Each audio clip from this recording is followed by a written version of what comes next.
Hey guys, this is Trenchy back to bring you another video, and I'm really excited to jump into this film we're about to discuss. I am like super hyped right now, man. I feel the energy flowing up and down in my body. I'm ready to talk about this. And the little man inside of me is going nuts. He's like fucking running up and down the stairs and shit. Like, I don't know. He probably did some illegal drugs and didn't go right. But I'm ready because this movie got me feeling a certain way. It had me feeling a certain way when I first watched it. Now I'm feeling that way again. And we are talking about the movie Freaked. Don't know the year. Fuck the year. This movie is timeless. It's fucking timeless. Before we get into it, you're angry. Okay, cat's being angry. I tried to pet him. He was very mad.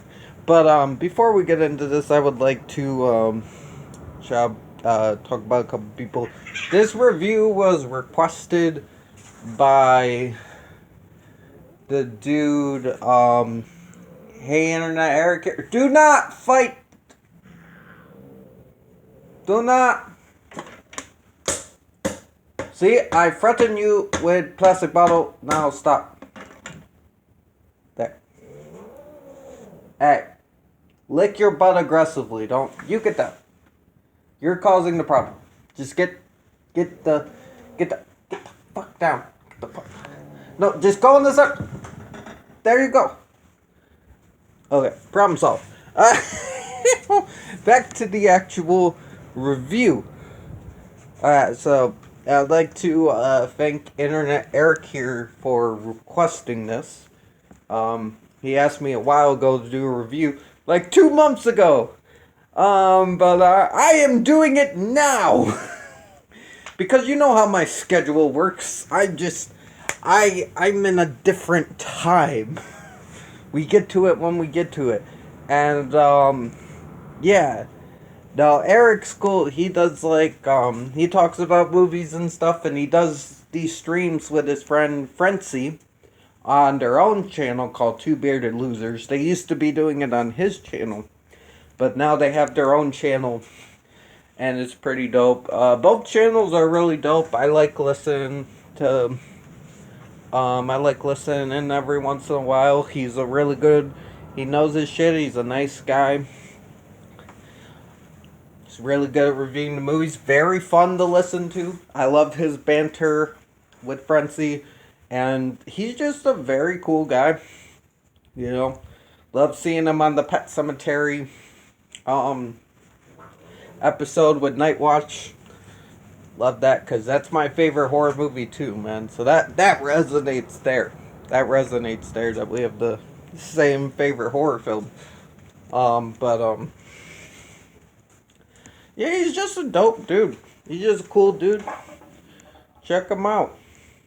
Another guy I gotta give props, because he introduced me to the movie. Because we were all, me, Eric, and him, and then other people like, of course, my main man, John Steele. And I forget who else was there. Master of Fear, I think, was there as well. And there was some other people there, too. But I remember John was there, because John was saying some crazy shit. But Corey was doing a review of, or not review, he was showing the movie. He was doing movie nights, and he was showing this movie. And I had popped in a couple minutes late. And I usually don't make the movie watches, but for this night I just happened to be free and I popped in. And I was like, I don't know if I'm gonna stay, because I don't like coming in. I don't like watching movies half-assed. I like to watch the whole thing. I feel weird coming in halfway to a movie or something, you know? But it was only a few minutes in. I didn't realize that at the time. I'm thinking I'm about to leave, and then some crazy shit starts happening. And before that, people were like, look, don't leave. Well, they didn't say that. They were just hyping up the movie in the chat because they didn't know I was thinking about leaving and coming back and rewatching. But they're like, nah, you stay. Essentially, they were like saying like, oh, you're not too. It's not too far in. You're gonna like this. You're gonna like this. And I watched it, and I fucking loved it. I fucking love this fucking movie, man. I don't even know how to explain this fucking movie. You got Alex Winters. He's like this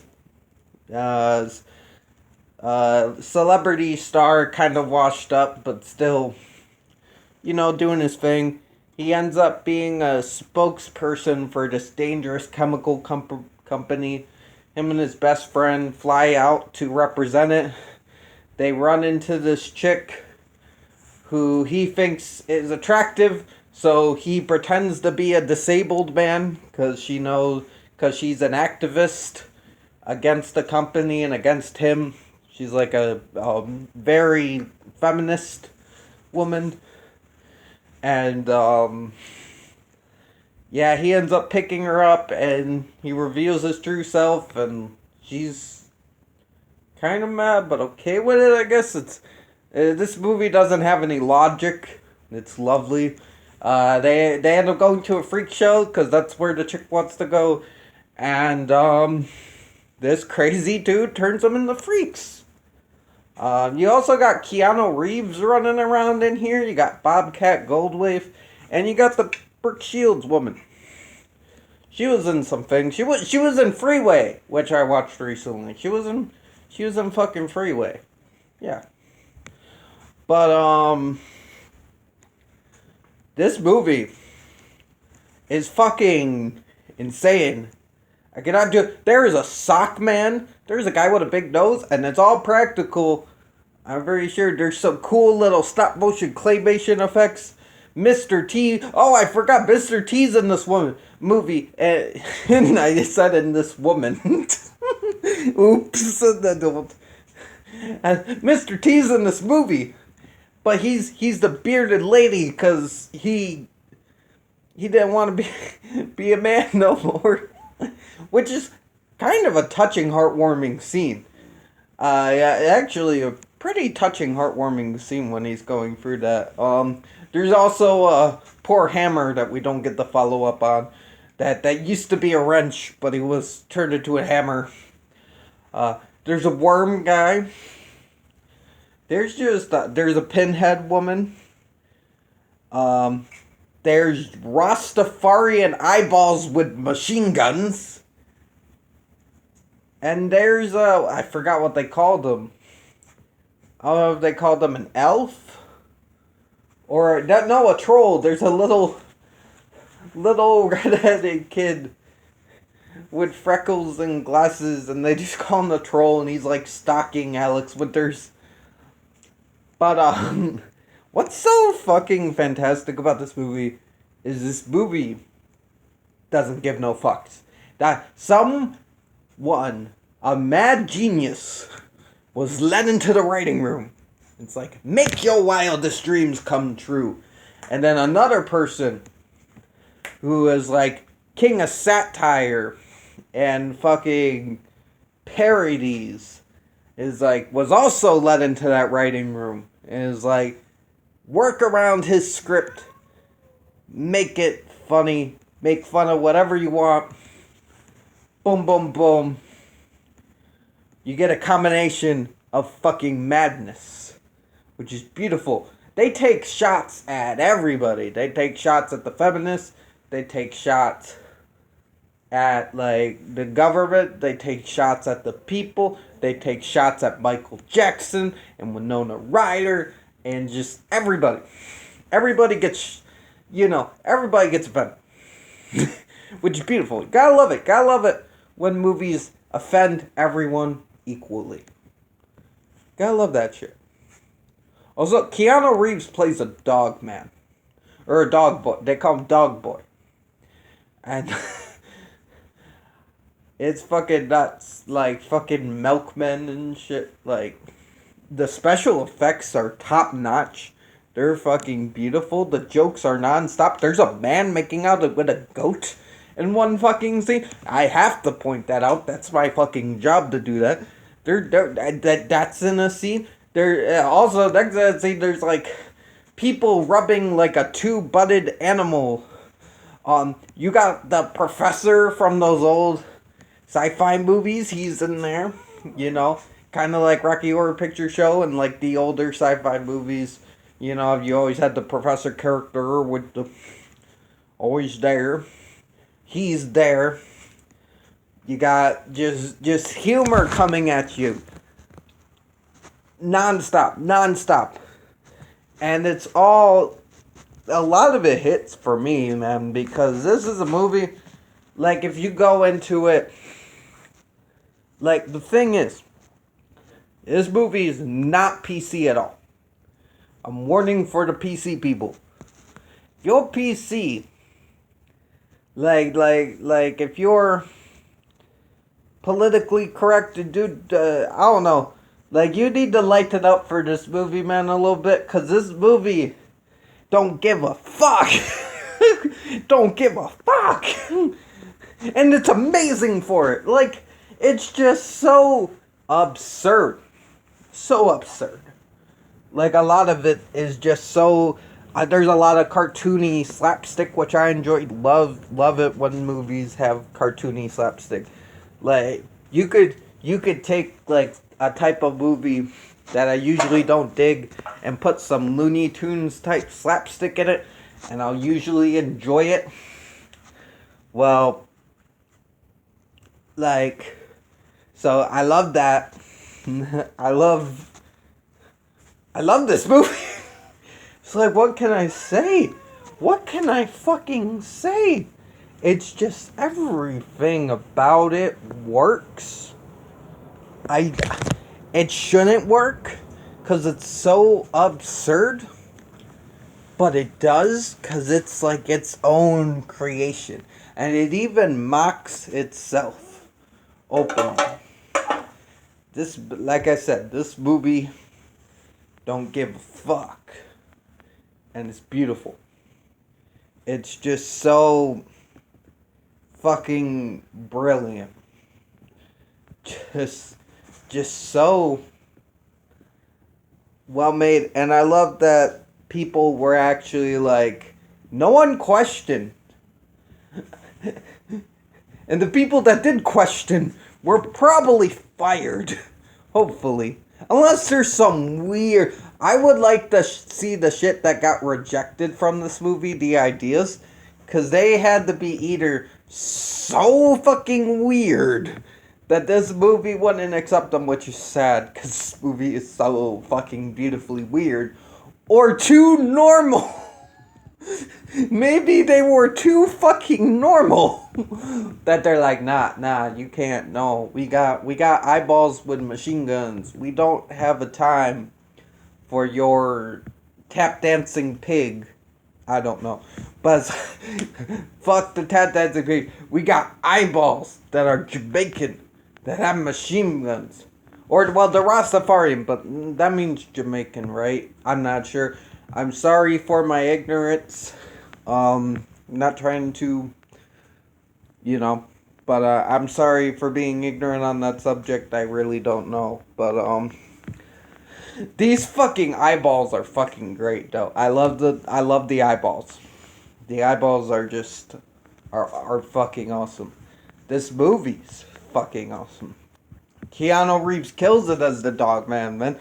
I love it because there's the feminist chick and the best friend of Randy Coogan, who's Alex Winter's character. They get stuck together. They get like melded into one person, and the feminist chick like starts up a relationship with Keanu Reeves' dog dude, and like it's funny because they're like getting it on and stuff, and he's like, please Please don't get it on me. Keep it to her. Please don't. Please don't get it on me. And he starts going through like menopause and stuff. It's great. It was fucking great. And the sock guy, fucking Bobcat Goldthwait, just so great with the voice on that. Ah! I love the sock guy. And I can't say it, but I can't say what happens, but I love the sock guy, man. And it's funny because I'll tell you one bit. He's at like this, they're doing their performances and stuff. And his sock falls off, and it's a hand for a head. He's got the two hands on here, but his head's a hand. But people are upset because they thought he was a living sentient sock, not a living sentient hand that could talk. And they start pelting him with fruit and vegetables. And it's great because they're so upset that he's not like, that he's not a talking sock. They're like, fuck the talking hand, this is false advertising. And the other guy, the guy that runs the whole thing, he's like, puppeteering is an art of its own right. It's a wonder of its own right or something. It's just, what the fuck? What the fuck? This fucking movie, man. Just everything about this movie is magical. And if you want to see it, check out King Need Gore, aka Corey. He has the movie on his channel, plus with a lot of great content as well. As always, you know, he's always putting out the good stuff. So definitely check out this movie, man, if you can. Take the time, sit down and watch this shit. It's an experience. It's definitely got to be one of my favorite comedies now, because this is my type of comedy right here. This is my type. This feels like some of the shit that goes on in my brain. I'm not this good, though.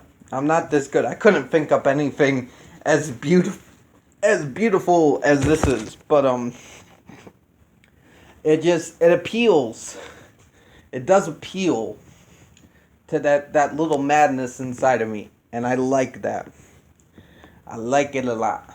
It's so good. So thank you, Corey, for introducing me to this. Thank you, Eric, for giving the recommendation to review it.